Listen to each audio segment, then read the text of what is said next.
ಸರ್ವರಿಗೂ ಶರಣು ಶರಣಾರ್ಥಿ.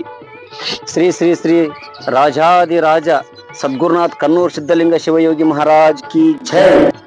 ಶ್ರೀ ಶ್ರೀ ಶ್ರೀ ಸದ್ಗುರುನಾಥ್ ಕನ್ನೂರ್ ಸಚ್ಚಿದಾನಂದ ಶಿವಯೋಗಿಗಳ 43ನೇ ಪುಣ್ಯಾರಾಧನೆ ಮಹೋತ್ಸವಕ್ಕೆ ಸರ್ವರಿಗೂ ಸ್ವಾಗತ ಸುಸ್ವಾಗತ.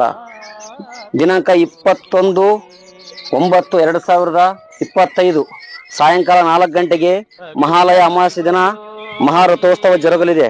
ಸುಕ್ಷೇತ್ರ ಅಭಿನವ ಸಿದ್ಧಲಿಂಗ ಶಿವಯೋಗಿಗಳ ಮಠ ದೇವದುರ್ಗದಲ್ಲಿ. ದಿವ್ಯ ಸಾನ್ನಿಧ್ಯ ಶ್ರೀ ಶ್ರೀ ಶ್ರೀ ಶ್ರೀ ಸದ್ಗುರು ಸಮರ್ಥ ಪರಮ ಪೂಜ್ಯ ಪ್ರಭು ಗುರುಕುಮಾರೇಶ್ವರ ಮಹಾಸ್ವಾಮಿಗಳ ದಿವ್ಯಾಧ್ಯಕ್ಷತೆಯಲ್ಲಿ ನಡೆಯಲಿದೆ. ಹಾಗಾಗಿ ಸುತ್ತಮುತ್ತಲಿನ ಗ್ರಾಮಸ್ಥರು ಸರ್ವ ಭಕ್ತಾದಿಗಳು ಈ ಕಾರ್ಯಕ್ರಮಕ್ಕೆ ಬಂದು ತನು ಮನ ಧನದಿಂದ ಸೇವೆ ಸಲ್ಲಿಸಬೇಕಾಗಿ ತಮ್ಮಲ್ಲಿ ಕಳಕಳಿಯ ಪ್ರಾರ್ಥನೆ. ಕನ್ನೂರಿನ ಒಡೆಯ ಸಿದ್ಧಲಿಂಗನೇ